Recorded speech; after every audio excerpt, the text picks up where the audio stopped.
Welcome to Recovery Unleashed, the podcast where we dive deep into transformation, healing, high performance, and recovery. I'm your host, Hannah Dalby. I'm the founder of Recovery Jungle, Recovery Unleashed. I'm an integral alchemist, food coach, a recovery expert, and also a retired professional Muay Thai fighter and current jiu-jitsu lover. In each episode, we explore what it truly takes to break free from addiction, trauma, self-sabotage, and unlocking a life truly filled with energy, success, and peace. Through my very own story of addiction recovery and raw conversations with experts, coaches, athletes, healers, we uncover the tools and mindset shifts needed to master recovery in every area of your life. This isn't just about healing, this is about unleashing your full potential. If you're ready to reclaim your life, tune in, do the work, and let's rise together. There's been two things in my life. Like, before I die, if I'm going to change the world in any way, the first is to change the rehab system and the second is to change the prison system. And I just said those words without any idea of how I was going to do that. And maybe without any idea of really the details of why, other than having this awareness that what was happening was not working. My brother has gone into the system maybe 30 times. Wow. Shit. And progressively gets worse. Of course.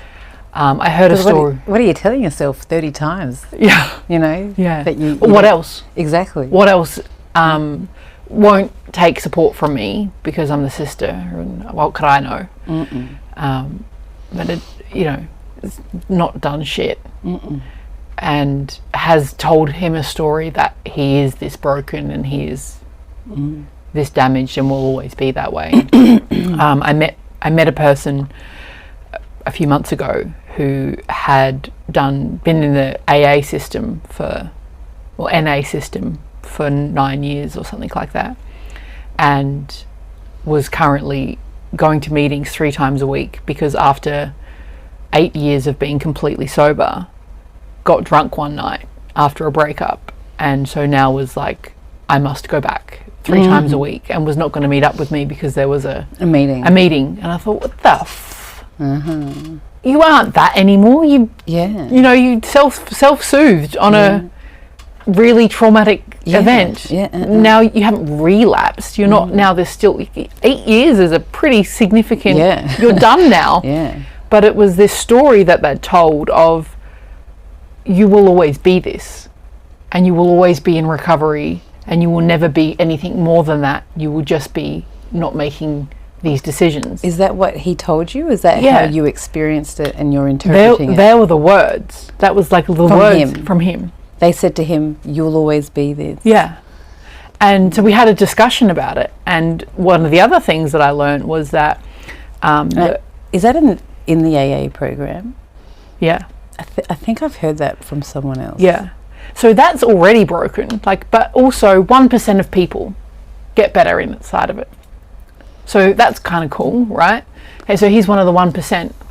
But then he told me this other story that suddenly, like, there's a new leadership of the rehab centres, like government rehab centres in the country, and the CEO has announced that they will no longer have anything to do in connection with AA or NA because they're getting too good a result and they're reducing repeat customers.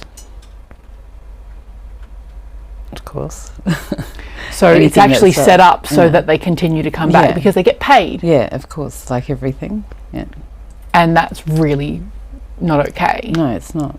And so where is someone like this to turn to? And so this is drug and alcohol addicts. That's their place to go to. At least there's like, if you're an alcohol addict or you're a drug addict, you have a problem.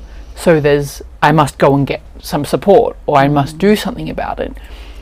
And there's also the whole other side of it where there's exercise addicts and Instagram addicts and sex addicts and work addicts and food addicts that are experiencing the same thing with a different vice, but are accepted by culture at large for doing what they're doing.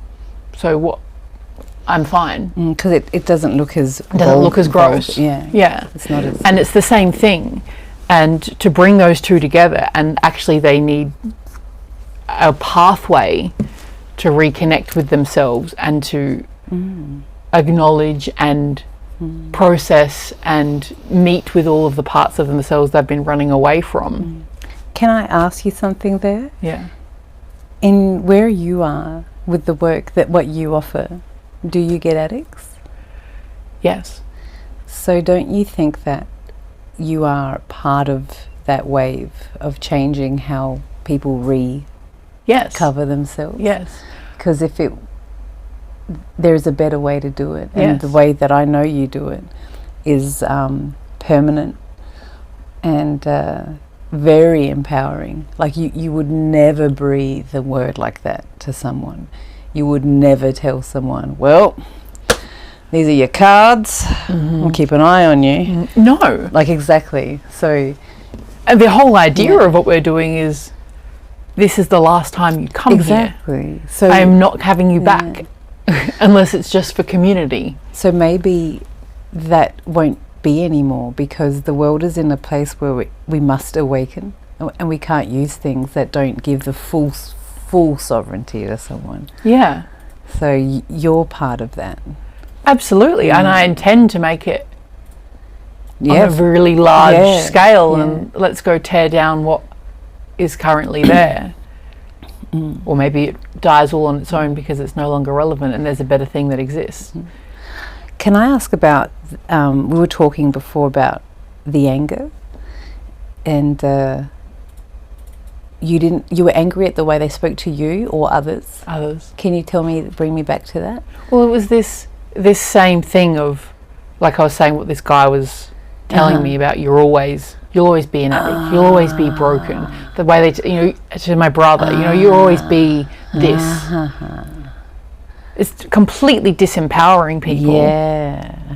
Which is the exact opposite of what needs to happen. And no matter what kind of magic support you're giving, if you're giving them this label, they've got no hope. And I find the same with diseases, like, well, you have fibromyalgia or you have this inflammatory, so you will always have that and there's nothing you can do about it. So fuck off. Yeah, Dr. Joe Dispenza calls that the voodoo curse. Yeah.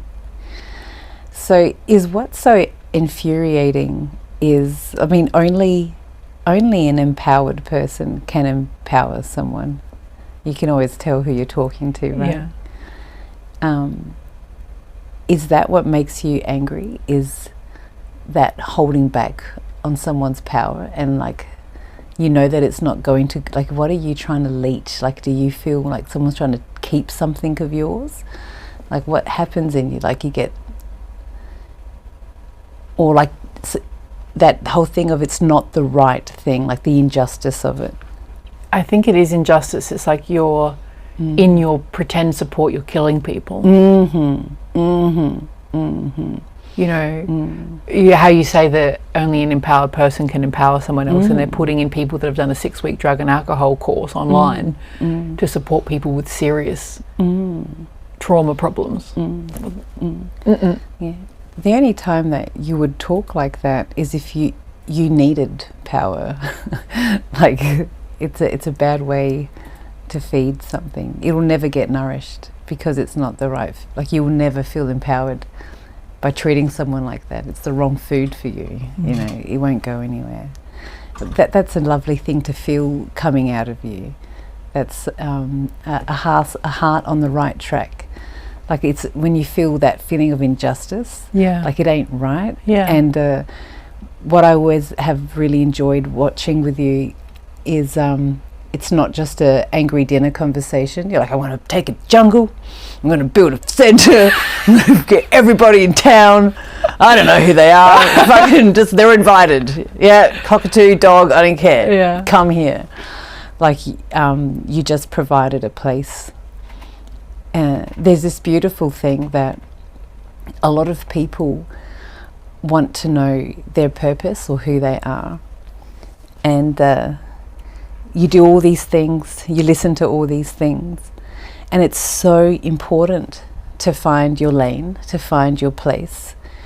And that feeling, you're around that feeling, and when you're close to that feeling, and if you haven't had that feeling, that you feel that magnetic, like, oh no, if it is or isn't. You know, you can't possibly miss it, right? Because it's just like a good Lego piece, right?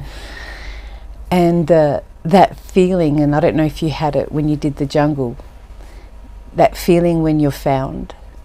Because when you found your place in space, you can be found. You no longer have to advertise. You no longer have to put the word out.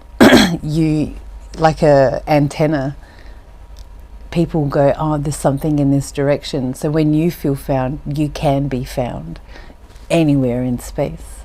It's a nice thing, and feels like that with what you're doing, because of how the collaborations came in, and people wanted to participate. I don't know what I'm doing, but I don't know anyone saying that, but you know when you like how something feels. Well, it is true in all of the team. I mean, the yoga instructor that we have, Tara, she'd retired, but her mentor had said, if you ever get directly asked to teach, you must teach. And I was asking a couple of friends, like, I might need a yin yoga instructor, and someone knew this woman, and she came over and she went, well, I was never going to work again, but I'll be working here. Oh, that's fantastic. You know, I love that. Yeah. And now she's looking at learning emotional alchemy work, and doing wow. it's very, very cool. We're going to need a water piece here. Like, she's like, right. yeah. I mean, Deb, like, she just come in as support, and the first day she was there, she's like, you need a rug, you need this, and I'm like, on Amazon, what else? Thank you, thank you, because I can't see those things. It is that, and I'm not sure if it was when I opened the jungle, because it was a different thing then. The way that it came, it just kind of came. And this year, though, is like, okay, it's big, and you don't have to figure it out. You just have to walk. Yeah, so you're really playing a role in empowering people, and the addict, they're outsourced their power. They've given it to the program that they've subscribed to, whether it's porn, food, exercise, a substance. We give substances too much power, but I think you're dealing with a different entity, because they come with a presence. You don't have like the spirit of food, I mean, the spirit of sugar might be it might be, but the spirit of meth is well known about in all Indigenous groups. The spirit of cocaine is a known entity, but we don't have like the spirit of... The spirit of alcohol is McDonald's. Definitely a thing. Well, that is a spirit. Yeah. And literally, right? But there is... but that's when you're giving your power to something that has a bit more of a force, it's a bit more of a return to home. But yeah, you are like putting the green wire and the red wire and reordering a circuit board, so they run on their own solar power now. They don't need to outsource how they get their usage. Keeping it simple like that is give someone to constantly question their own power before they reconnect at the center, like literally reconnect, like, hang on a minute, where do I want to put my... I know it sounds really basic, like, where do I want to power? But we give the addiction way too much, like, how do we manage this? Like, we get so, like, it's a battle to fight. But like, as though it has all of this gigantic... exactly. And actually, me getting out of it was just like, I'm not doing this anymore. That was it. It was physically shit for the next while, but it was, I'm not doing this anymore. Your esteem and your will was strong, and your want for something greater was the Northern Star. Like, it wouldn't let you sleep. And there are other people who there is still a mist, and they don't know their compass point for nothing. And the interesting thing there is several things. Like, if psychologically, some of the things that you can ask is, what are you fighting to keep? Right? In mysticism, whether it's with a medicine person or a shaman or other mystics, they would see a connection in ancestral lineage, like from other members that have suffered, because we might have touched on this before, that the addict tends to hold the wounds for many generations. I feel that. So they're treated differently as well, because they are purging heavy poison so that you and I can. It depends on the dignity and the wisdom that's been held in the tribe to be able to care rightly for that person. Not every addict has a tribe that can allow it to dry out, like just let them bleed it out. That's the only way, like through fasting, deprivation of the substance. And then that person might be able to start to want, like, you know, when you feel supported or you feel I don't want to fight anymore, like that decision comes, like I don't want to fight, they can get to where you are, where you went to, where you're like, I'm not doing this, like you chose to solar power yourself. You know, also though, a lot of the skills that I had to hold myself after that, I had learned while I was in it.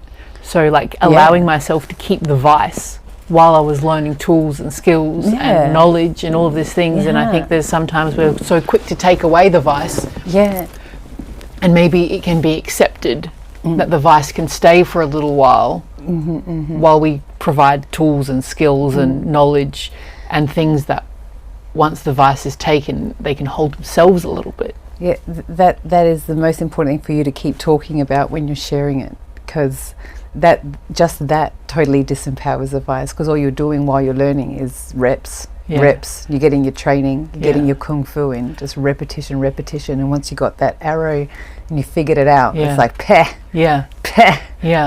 So why are we like, first you must detox and then we will teach you? Exactly. Why can't we just teach you now, and then when the moment is perfect you will just let it go?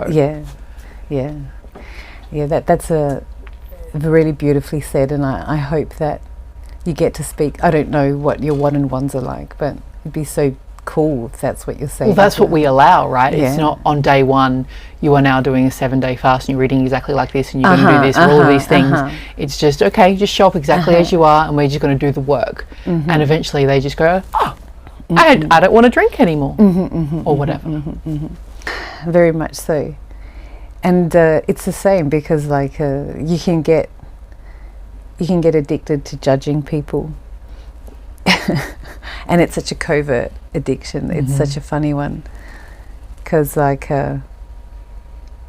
if every time you judged you had to eat a donut, right? And that's how we could gauge the judges. It's so easy to look at other people and go, oh, they're doing that or this, right? But you can't see what the person's up to. But if you had to consume what you thought, we would be so different as a people. To look at what we're contributing. Like I remember you saying how there was something that your dad wouldn't want to. You were saying like it made you better, and you said, well, if it wasn't for that, like basically what I'm trying to get back to is, we always think it's coming at us, but we don't realize that we're contributing to a lot of people's problems as well. Like we don't stop to think about who's in therapy because of me. Like who doesn't enjoy going to that place anymore because of me. We don't think of the heartache, because even when we're in this world where we're told to find our boundaries and told to speak our truth, some people don't understand how to be elegant with it, and they're very hurtful, but they think they're on the right path because now they're setting a boundary, and I told them that. But I've definitely been that person. And have you done anything, do you think that you set an arrow out that was hurtful when you were setting a boundary? Definitely. I mean, I think in learning boundaries and in the state that I was in, and especially because of the way that I grew up and did most of my life was in this masculine energy. So it was safe for me to set a boundary with rage and anger and force, not with compassion and love. So any boundaries that I was setting before I learned how to operate from my heart and from compassion would have been quite harsh and potentially quite hurtful, which I would have almost no idea about because it was impossible for anyone to penetrate me with feedback. Because I was me and my. Have you done anything about it in regards to, have you just sat down and said, because you can't remember every person, but you remember that timeline where you were that person, do you think it's important for you to confess to your higher power within you and say, I wasn't really beautiful there to anyone I've upset? 1,000 apologies, I was learning a new art. And is there anything in you that's extended a conscious thought? There's, in a ceremony, I've had to really look at who I was in that, and I guess feel the shame and the pain of what I was dishing out to the world, and being sorry to them and to myself for operating in that way. Did it feel done? Like, did it feel clean after you did that? Yeah. How long ago was that? 2 years ago. Yeah, it would happen a lot. Like, sometimes you're shocked when someone says to you, you really upset me that day, and you're like, are you kidding me? I didn't even know. But you're like, what do I do now? Do I say, I think a phrase I really don't like is, I'm sorry you feel that way. Yeah. I just can't, I hear that line and I'm just like, what is a better way to go? It's like, that would have sucked to have felt that. I was totally unaware of that. But sometimes when a lot of people who come into session, they're trying to explain a discord to me, and they say, when I confronted them, they said, I'm sorry you feel that way. It's like a double, well, that's in your head is what they're hearing. Yeah. So, but again, we have to be very delicate how we speak to people. So then, I know that you've had experiences being on the other side of an addict. Can you share what it was like to have to be on the other side of that with someone that may not have been even aware that they were doing that? It's a total living nightmare. And it's funny because, shame is just like a hot potato. That thing gets passed around the room time over and over and over and over again. And I'll share a moment for sure. So my partner had a methamphetamine addiction and turned my world inside out, and hid it from me for a long time, but he lost 15 kilos in 2 weeks, and I was just like, are you doing something? And it was constant no. Anyway, I was at a meeting on a Saturday morning and I couldn't be present. I was just like, I have to go home. I have to deal with this. So I went home, and on the way home I bought a methamphetamine testing kit from the pharmacy. And I opened the door and my partner's standing right there, and he asked me something, and I slid it on the sideboard and I said, if you pee on this, I'll answer anything you have to say. And then I got the full theatre of, how dare you, I've never been so disrespected in my whole life. And I just went, that's my answer, don't need to do it, I totally get it now. So I started to remove his items out of the bedroom to the porch. And then he's like, okay, I'll do it, I'll pee on it. And he goes, but it's going to be positive. I said, why is it going to be positive? He goes, because I had to clean the house. And I was like, okay. And when I was home with him, he would survey me a little bit because he knew I was onto him. He didn't want me to find anything. I didn't feel comfortable. We were just both pretending and trying to, get ahead of one another. He was he hid everything, but I did come to some information that told me where the stash was. So what happened was I made him open his bag in front of me, and I knew it was in there on that particular day. And I said, if there's nothing to hide and you're saying that all this, open your bag. And he was like fuming, and he opened the bag, and there it was. And between, I don't remember exactly what happened. We both were just fiery. He grabs what's in his bag and in anger he hurls it at me. But he held it at the perfect rate, because when I caught it, it made me step back into the hallway. And the front door was right there. And I couldn't really leave his sight before. And I could see the door was still open. My car keys are on the thing. And I'm holding everything I need. And I just grabbed that key and I ran out the door and I just got in the car and I just go into reverse. He runs outside, opens my door, I accelerate, and I just start burning towards his parents' house. And I rang up my brother at the time, even though we don't talk a lot. I was just flying to his parents' house and I said, I'm on my way to so-and-so's house to tell his parents that their son has a drug addiction. I just need someone to tell me I'm doing the right thing. He goes, you're doing the right thing. And I hung up and I just rang up the family and I said, I'm on my way to your house. But if anyone calls, you can't tell them that I'm coming. And I'm not going to park at the house. I'm going to park away from the house. You have to pick me up and bring me to the house. And they were like, very great. They said, sure. And I get picked up, I get driven to the house. We all gather in a small triangle, parents and myself. And I said to myself, you have to get your shit together, because if you're hysteric, you can't be listened to. You must be clear in a moment like this, especially when you're dealing with Eastern European parents. It's their only son.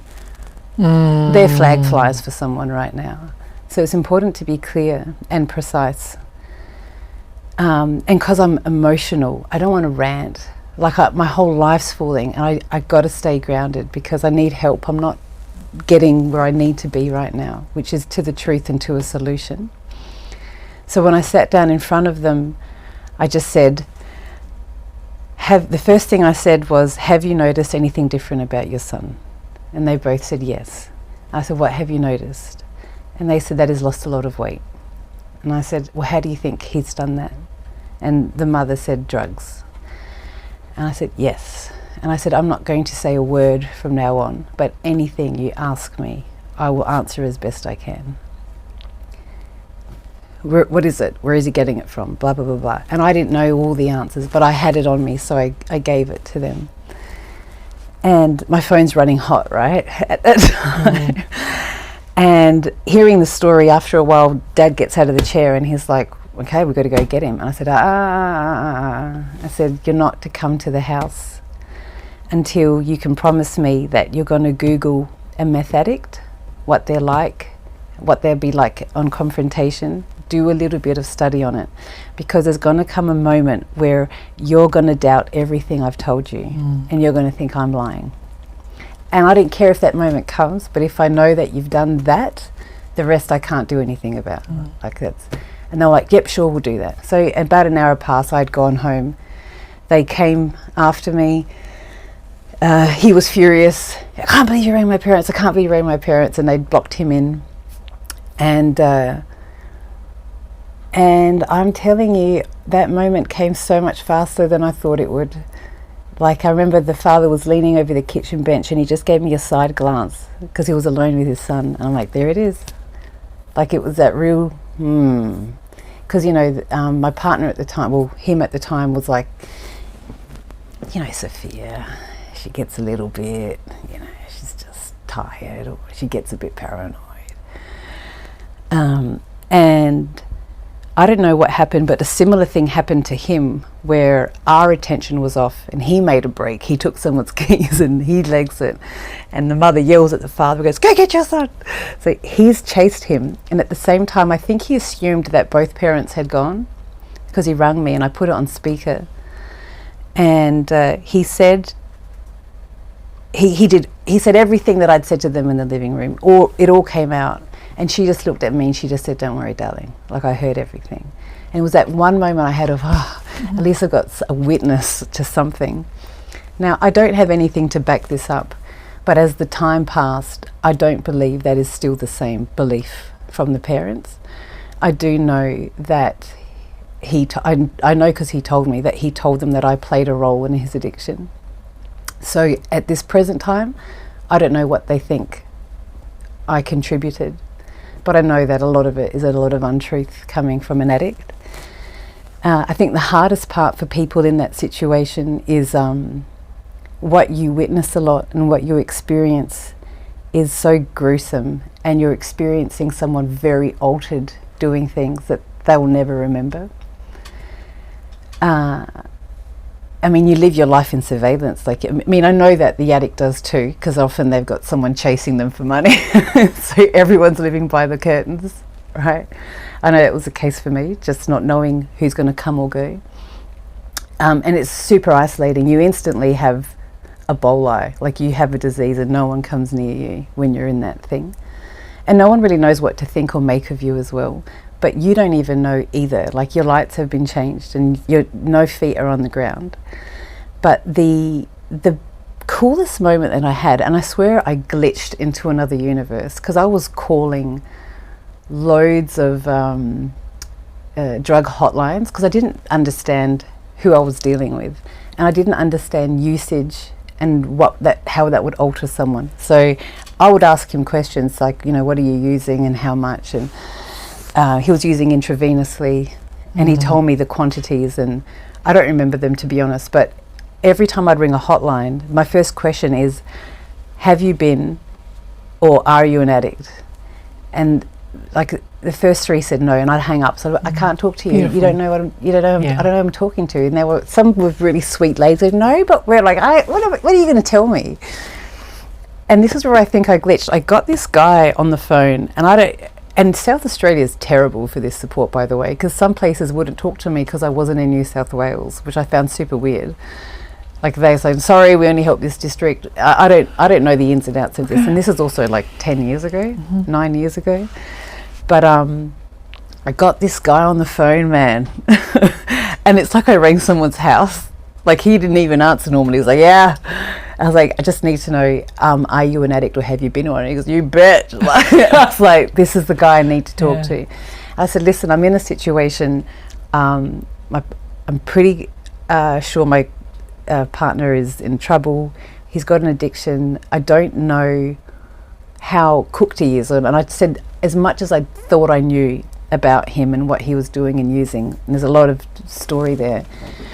And he was like, whoa. He's like, how much, dude? And then I hear him sort of pull back and talk to the other guy. And he goes, Jason, check this out. So this chick, and he tells him the stats that I gave him. And I hear this guy go, he goes, she's fucked. Tell her to get out. And he goes, yeah, man, nah, you're fucked. He goes, get out. Don't try to think about him. Don't try to figure him out. The best advice I ever got was, get in the car and get as far away as you can. Don't try to figure him out. He's lost right now. And no one's going to tell you that, who's like, oh, that's terrible, dear. It's like, this. You're in a sinking ship.